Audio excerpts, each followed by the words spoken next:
Oui, le livre était parti comme un roman, et puis finalement, je me suis aperçu que ça entremêlait beaucoup de choses, d'intrigues, de trajectoires, de gens qui chacun avait son mot à dire sur ce qu'est une école d'art. Et chacun était mêlé un peu à une intrigue qui mêlait aussi les autres, mais qui en même temps suivait un chemin spécifique.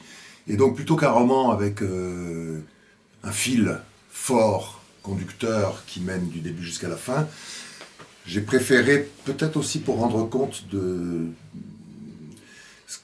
du fait que c'est compliqué une école d'art, que c'est pas un lieu qui se suffit à une seule intrigue, mais qui au quotidien imbrique beaucoup de choses de nature très différente et qui arrivent un peu comme un cheveu sur la soupe à chaque fois, dans mon expérience en tout cas. Et je voulais pas laisser tomber cette chose-là. Je voulais pas élaguer au maximum pour obtenir une ligne droite, une trajectoire régulière et quelque chose de limpide.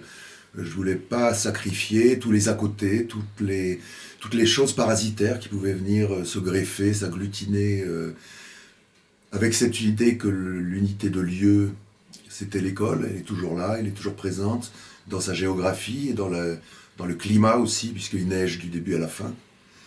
Et je voulais que la richesse, la diversité soit conservée. Donc plutôt la forme de la chronique que la forme d'un roman traditionnel, et plutôt le tissage, le tramage de pas mal de trajectoires, d'intrigues qui se recoupent mais qui se séparent aussi, et qui à la fin se termine par une cérémonie classique dans les écoles d'art, c'est-à-dire le passage des diplômes. L'idée, c'était d'avoir... enfin, ce qui m'intéressait comme point de départ, c'était vraiment essayer de rendre compte de quelque chose qui est très difficile à décrire, c'est-à-dire les prémices de la création, le début, la mise en place progressive d'un processus que personne ne maîtrise, que personne n'est capable non plus d'analyser correctement, parce qu'il y a autant de méthodes qu'il y a d'artistes. Et même un même artiste peut parfois avoir des méthodes différentes d'un jour à l'autre ou d'une période à l'autre. Et donc je voulais m'attacher à cette chose où vient se cristalliser tout d'un coup dans une forme, un ensemble de désirs qui jusque-là étaient un peu flous et qui en même temps produisent, oui, une forme, que ce soit un tableau dans le cas de cet étudiant allemand qui s'appelle Andreas dans le livre, un film dans le cas de Daria qui est moitié iranienne, moitié française, et ça m'intéressait aussi de mêler un certain nombre de nationalités dans le livre, ou que ce soit une improvisation verbale dans le cas de Nico, qui est un peu une espèce de borderline, de cas borderline, et qui lui est français en tout cas. Et quant au directeur, qui est quelqu'un de, je trouve, assez extraordinaire mais contradictoire, c'est aussi quelqu'un qui est alors bouleversé par qu'est-ce que c'est qu'un artiste et qui est vraiment entièrement engagé dans ce champ, c'est-à-dire dans le travail artistique, en tant que critique et en tant que directeur d'école, et qui va être totalement chamboulé par ce qui se passe à peu près au premier tiers ou assez vite dans le livre, c'est-à-dire un tremblement de terre qui vient secouer. Alors c'est évidemment à la fois réel et décrit, j'espère, avec beaucoup de minutie et de crédibilité, et en même temps, bien sûr, c'est métaphorique. C'est-à-dire, je voulais aussi montrer que l'école d'art était un lieu, une institution, et un lieu justement où on préserve cette singularité des individus, mais qui est en même temps un lieu fragile, un lieu précaire. Et d'ailleurs, l'école que je décris est une école qui n'a plus cours aujourd'hui, qui n'existe plus. Je situe l'action en 2010, et en même temps, il faudrait plutôt parler d'écoles de la fin du 19e, du 18, pardon, du 20e siècle. C'est plutôt des écoles de la fin du 20e siècle, où il y avait cette espèce de liberté qui semblait aller de soi, qui était en même temps protégée par des institutionnels qui savaient maintenir à distance les pesanteurs, et qui en même temps étaient extrêmement attachés au fait que ce soit un espace de liberté où les étudiants étaient parfaitement, je le répète, libres de créer ce qu'ils avaient envie de créer, évidemment avec l'environnement pédagogique qui existait déjà et qui existe toujours, mais sans ce qui se passe actuellement, c'est-à-dire la pression de l'université pour que les écoles d'art finalement perdent un peu leur spécificité et se modélisent sur la structure universitaire, c'est-à-dire avec beaucoup plus de contrôle, de connaissances que de création personnelle. C'est encore une autre nationalité qui m'a intéressé de mettre en place dans le livre. C'est en effet Khaled qui est technicien de surface. Ça m'intéresse aussi de mettre sur le même niveau finalement dans le livre le directeur qui est un personnage, un vrai personnage majestueux, un peu royal, qui utilise le pluriel de majesté pour parler, donc qui dit nous. Et en même temps un technicien de surface comorien qui est un être modeste, qui passe plutôt inaperçu, mais qui est là, présent, et dont le fonctionnement de l'école dépend aussi, certes moins que des décisions du directeur, mais en même temps qui a son rôle à jouer dans l'institution. Et je trouvais intéressant de le montrer, et de montrer aussi, d'une certaine manière, dans la ville, puisque tout se passe dans une ville qui est anonyme, que je tiens à garder anonyme, qui pourrait être n'importe quelle ville portuaire française, de montrer la communauté comorienne, de montrer comment ces gens-là vivent de manière invisible pour les médias, sinon à travers des stéréotypes ou alors des faits divers plutôt terribles. Je pense à l'assassinat d'un musicien comorien qui avait 20 ans par des colleurs d'affiches du Front National en 1995. Je parle aussi de certaines allusions de M. Claude Guéant au grand banditisme comorien qui serait responsable de tous les problèmes de la région PACA. Et en même temps, je voulais absolument que ce comorien soit présent à travers les rapports qu'il peut avoir avec les étudiants, qui sont des rapports de sympathie, et en même temps comme représentant d'un ailleurs qui ne soit pas exotique, mais qui soit vraiment très différent de cette ville française et de tout ce petit monde qui gravite comme ça autour de l'art et avec des motifs très variés. Hein. Les étudiants s'initient, commencent à créer des choses. Le directeur, lui, est plutôt un critique, mais il y a aussi des collectionneurs d'art, il y a un galeriste, il y a des marchands, il y a quelques pages sur le marché de l'art. Et ça me semblait intéressant d'essayer de montrer de l'intérieur comment fonctionnait plutôt une école d'art et quels sont tous les acteurs qui viennent graviter autour. À un moment, je crois que j'ai même introduit le passage incognito de Jim Harrison, ça occupe une page, mais pour montrer que c'est un lieu à la fois cosmopolite et en même temps ouvert à beaucoup d'intrusions ou d'interventions extérieures et qui viennent de tous les champs de la culture, du savoir. Il y a souvent des écrivains qui viennent, des essayistes, des philosophes, des artistes, des commissaires d'exposition, des musiciens, des astrophysiciens. Donc il y a toute une diversité comme ça de compétences qui passent plus ou moins longtemps d'ailleurs dans l'école, mais qui en font, je pense, à une espèce de terreau, une grande richesse. Le titre.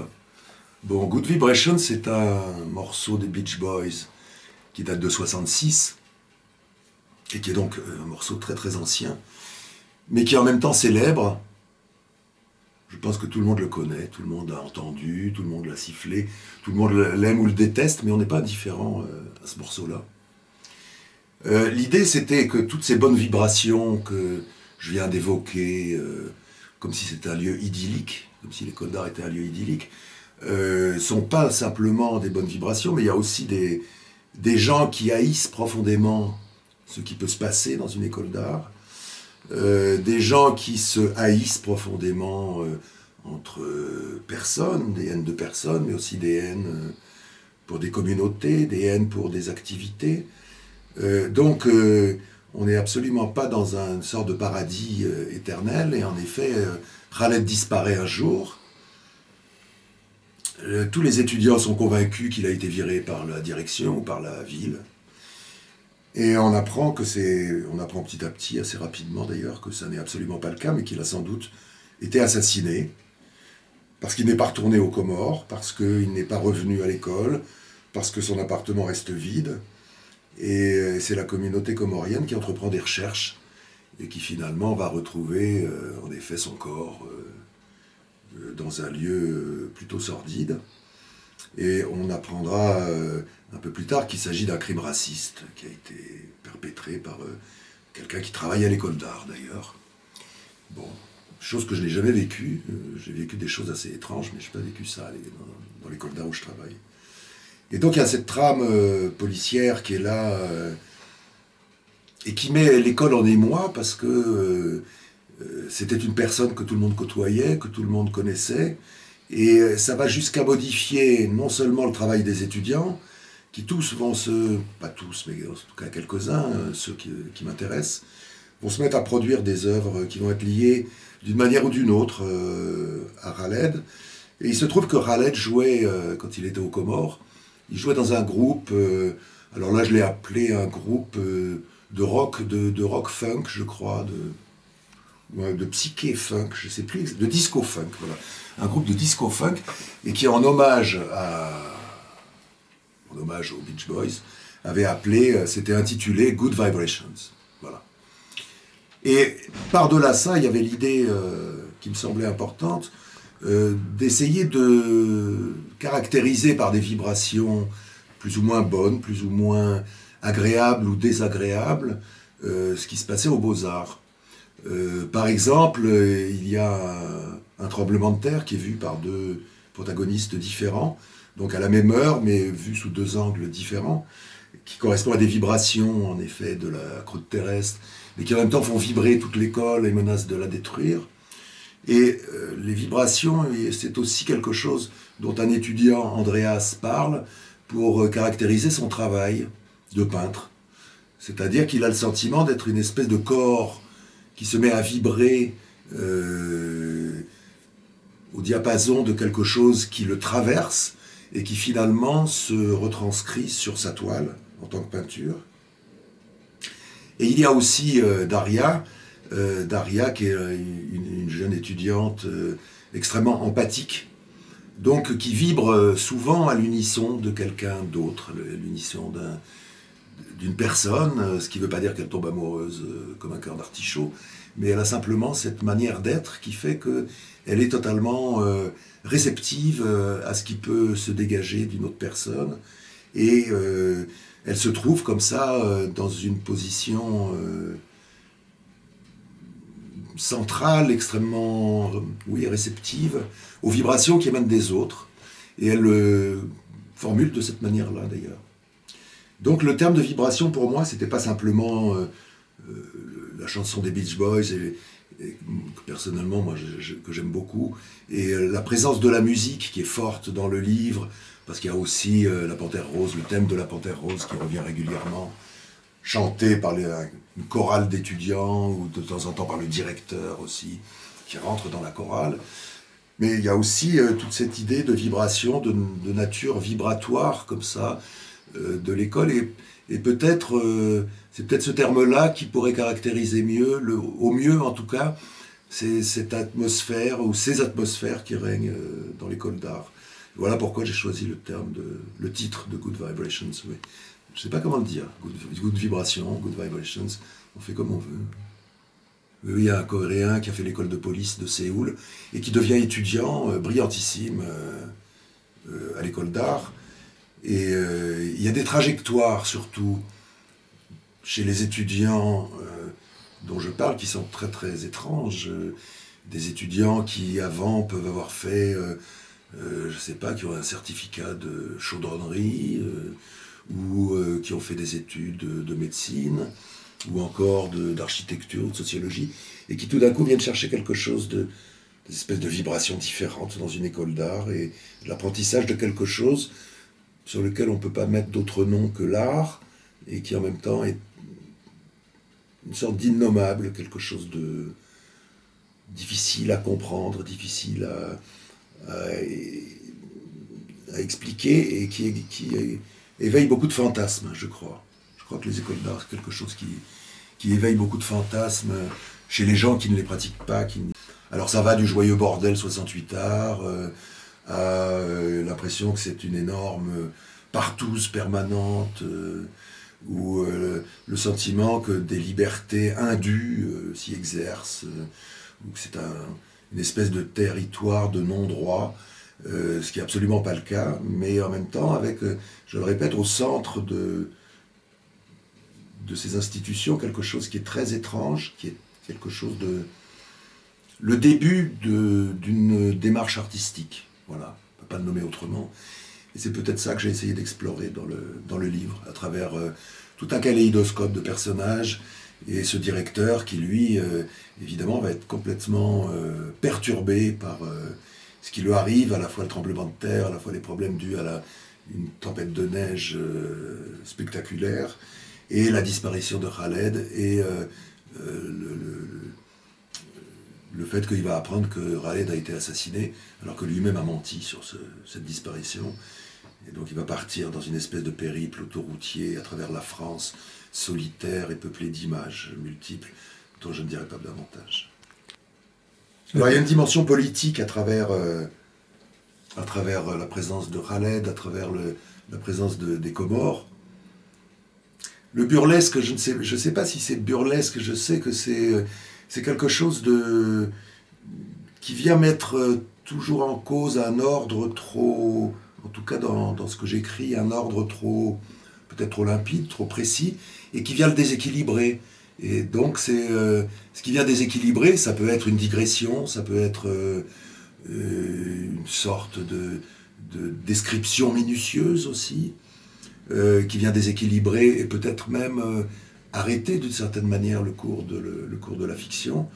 Ou ça peut être en effet une scène burlesque, ça peut être en tout cas tout ce qui vient perturber quelque chose qui serait trop linéaire, trop rectiligne, trop attendu. Et je pense que c'est quelque chose que j'ai appris dans la littérature américaine, en tout cas dans une certaine littérature américaine.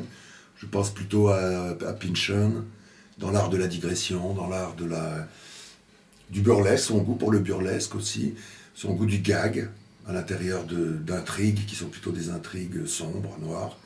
Mais en même temps, cette possibilité de venir perturber la tragédie ou le drame par du comique. Ce qui est quelque chose, curieusement, je crois, qui n'est pas très, très accepté dans la littérature française, mais qui est beaucoup plus traditionnel dans les littératures américaines ou russes. Et ça, on le trouve très fréquemment chez Pynchon, chez Robert Coover, chez Sorrentino aussi. Même chez Dostoïevski, curieusement, on trouve des passages tout d'un coup hilarants au milieu de drames sanglants et terribles, métaphysiques. Et je crois que c'est peut-être cette influence-là qui fait qu'en effet, il y a du burlesque, il y a des passages qui parlent d'hallucination, qui parlent d'autres réalités, en tout cas des réalités psychiques envahissantes, à l'intérieur de la trame qui pourrait être un peu sage de la fiction, oui. Je suis un peu comme Daria sans doute, c'est-à-dire que j'ai beaucoup d'empathie pour ces étudiants-là. Je trouve que... Alors, bon, ma description est peut-être un petit peu trop optimiste dans ce que je fais quand je décris, quand je pense à ces 3 étudiants. J'ai choisi 3 étudiants particulièrement attachants, en tout cas que je n'ai jamais rencontrés, j'en connais aucun. Je veux dire, chacun est un patchwork d'étudiants que j'ai rencontrés. Et oui, et puis ce sont des rapports qui se passent, qui ne sont pas des rapports d'amitié, parce que c'est des rapports entre gens qui sont grande différence d'âge quand même en général, mais ce sont des rapports un peu de protection, d'intérêt et je dirais d'empathie. C'est-à-dire qu'il y a une proximité et une sorte de souci de la part des enseignants, je pense, de souci de ce que font certains étudiants, et parce que l'enseignant qui est en général passé par là, sont des artistes, en général, ou des écrivains, ou des essayistes, ou des philosophes. Donc l'enseignant sait, pressent, comprend ce qui est en train de se passer, et parfois prévoit même. Ça arrive rarement, mais parfois on prévoit des choses, oui, ça se produit.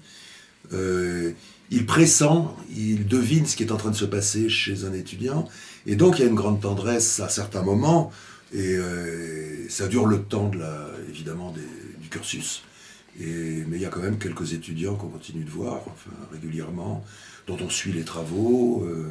Moi, ça m'arrive d'écrire sur des travaux des étudiants. Alors, évidemment, en général, ils n'ont pas d'argent, donc ce qui se passe, c'est qu'ils échangent une petite œuvre contre le texte que je fais sur eux. C'est un principe de troc comme ça qui se passe très bien, qui est très, très commun. Donc c'est plutôt, je suis plutôt du côté de Daria. Quand Daria dit « pour moi l'art est un don », je trouve que c'est quelque chose qui est tout à fait défendable. Et cette empathie qu'elle a, qui est une empathie même dangereuse pour elle, pour la matière elle-même, pour les pierres, pour la vapeur, pour des animaux, quelque chose qui peut mettre en danger l'identité, en effet. Mais c'est quelque chose qu'elle exerce avec générosité et peut-être un peu d'excès dans le livre, en tout cas.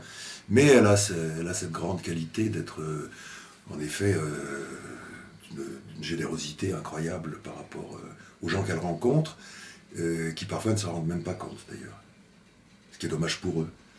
Mais bon, c'est quelqu'un que j'ai jamais rencontré, mais c'est un mélange de plusieurs étudiantes avec qui j'ai travaillé, et à chaque fois je sentais quelque chose de bizarre. Il y a aussi évidemment la présence de la déraison qui est là, la présence de la déraison, et c'est quelque chose de très très fort aux Beaux-Arts. Enfin, je ne veux pas dire qu'ils sont tous des cas frisant la psychiatrie, c'est pas du tout ça.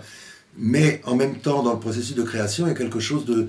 Alors on peut appeler ça, je ne sais pas, c'est le lâcher-prise, c'est quelque chose qui fait qu'à un moment, ils laissent quelque chose agir en eux, ils se permettent, ou ils autorisent un élément d'eux-mêmes à produire quelque chose dont eux-mêmes n'étaient pas vraiment conscients. Et là, il y a quelque chose qui se passe qui est souvent assez émouvant dans ce processus-là. Alors, je ne suis pas du tout comme Allen Ginsberg. Allen Ginsberg, qui enseignait la poésie, disait que le bon enseignant est celui qui couche avec ses étudiants. C'est quelque chose qui, aux États-Unis aujourd'hui, serait totalement impossible, vu les restrictions, les lois, etc., l'arsenal juridique, et le fait que les avocats maintenant sont convoqués pour un oui ou pour un non, pour un mot de travers. Mais c'est pas du tout quelque chose qui est pratiqué ou même imaginable. Mais il y a quelque chose de la proximité d'une sorte d'empathie, oui, ou de préscience, où l'enseignant devine ce qui va se passer chez un étudiant. Et à propos de ce cœur qui est à chaque fois imprévisible, imprévu, et imprévisible pour tout le monde.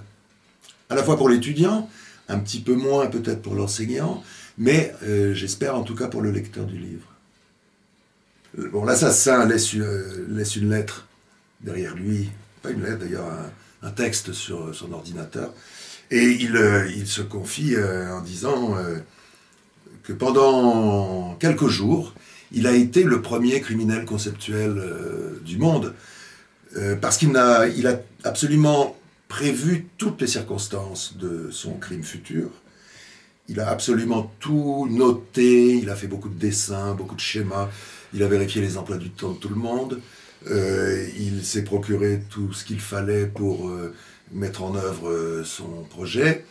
Et tout d'un coup, il tombe sur un texte de Laurence Wiener, qui est un texte célèbre, qui dit « L'œuvre peut être fabriquée, créée ».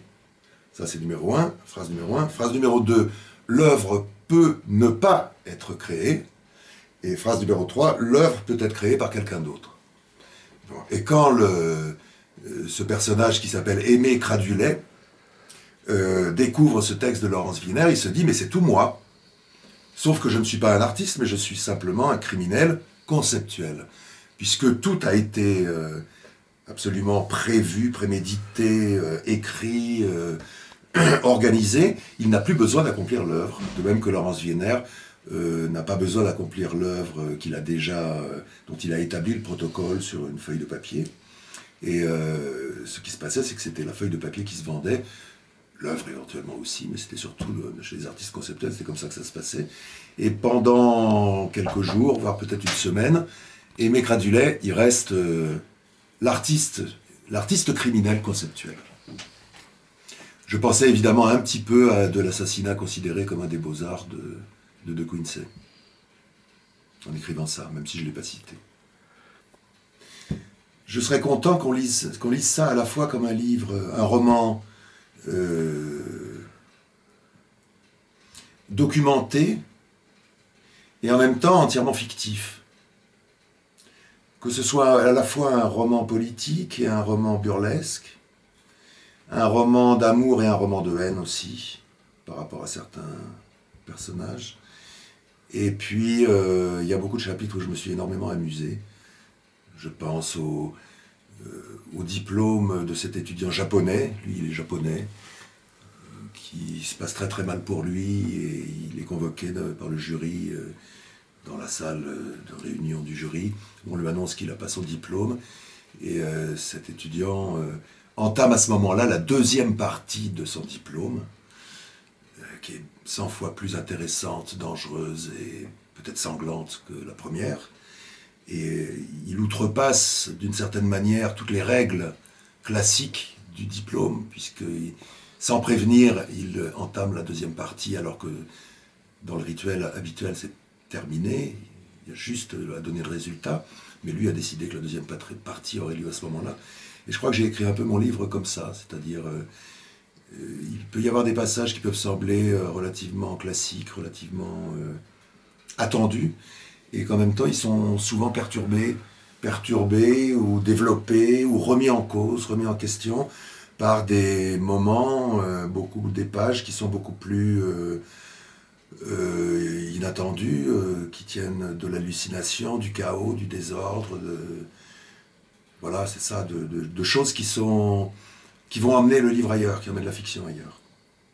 Et j'aimerais bien qu'on lise mon livre un peu comme ce diplôme de cet étudiant Hiroshi Kawauchi. Alors Denis Feldman est un enseignant, c'est pas du tout volontaire de ma part, alors c'est peut-être un peu inconscient là aussi, je ne sais pas. Tu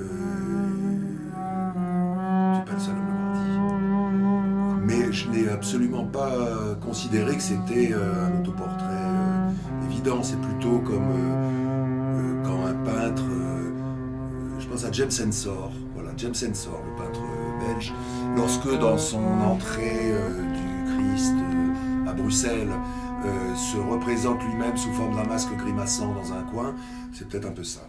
Voilà. J'ai failli dire comme Rembrandt ou comme le Caravage. Le Caravage, mais c'est quand même